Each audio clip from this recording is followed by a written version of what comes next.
So, um, the fourth entry in our Ridley Scott retrospective is Blade Runner, the original, not the sequel. So, I'll go first on this one. This is definitely one of Ridley Scott's best movies. This is one of the best science fiction films ever made, and a lot of it has to do with the motifs and the little the little clues that he places throughout the movie. It creates for a very interesting mystery that's set up throughout the movie that basically asks the question, is the main character Deckard, is he a replicant or is he human? It's up for interpretation because it's left to be ambiguous for a reason. Like, you don't really get a definitive answer by the time you get to the end of the movie.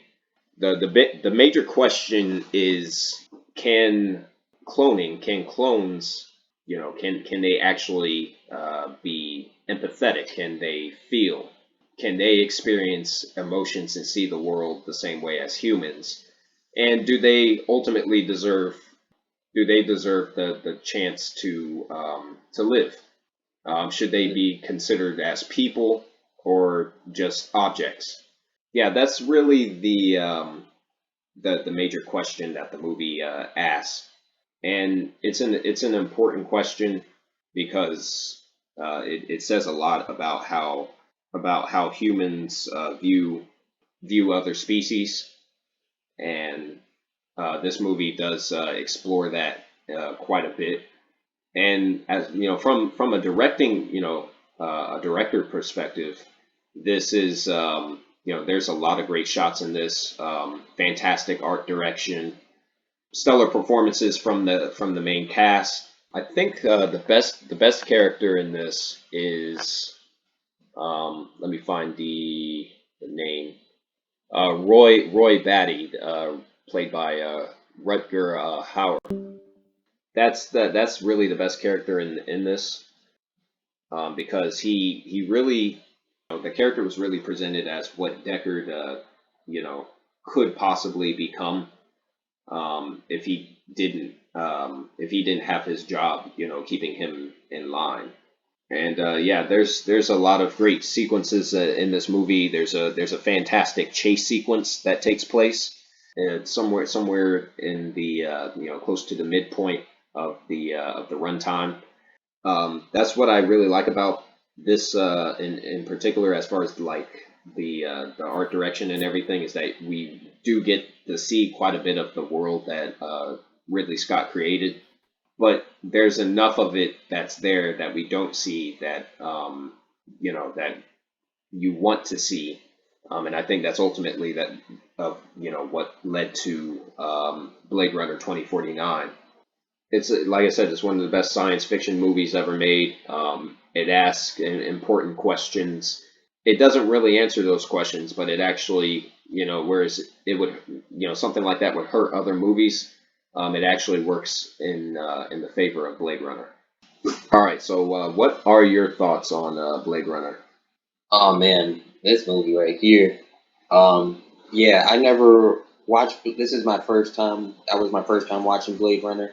I never watched it in the past all those years ago. But I've always heard people rave over it, and like that was an amazing movie. And so when I first watched it, movie still looks amazing visually to this day. Certain scenes look a little dated, but overall the movie still looks pretty incredible, and the story, it's just fantastic as well. I was engaged from beginning all the way to the end, and I think what helps a lot is Harrison Ford's character, he's great as well, but some great villains as well. I forgot the main villain's name, but Roy Batty. man, I would, yeah, yeah. But I was attached to the character ever since he first appeared on screen, and just as he progressed in the movie, I mean, it just got better and better. It really started to humanize him more, and I'm like, wow, I really started feeling for his character. I kind of uh, sided with him and the replicants from time to time, and I think that really was a big draw in the movie for me. And I was like, man, that ending scene with them. I mean, it was really impactful for me. I love the movie from beginning to end, all throughout. Man, it was a fantastic movie. Yeah, this is definitely one of Ridley Scott's best, easily in his top five. I would say this is probably his second best film after Alien. Um, Hmm. and yeah, this was when he was at his peak, really, when he was in his prime. This is one of the movies that he'll be remembered for sure. This isn't the end of our Ridley Scott retrospective. There is more, so we're going to move on to the next one.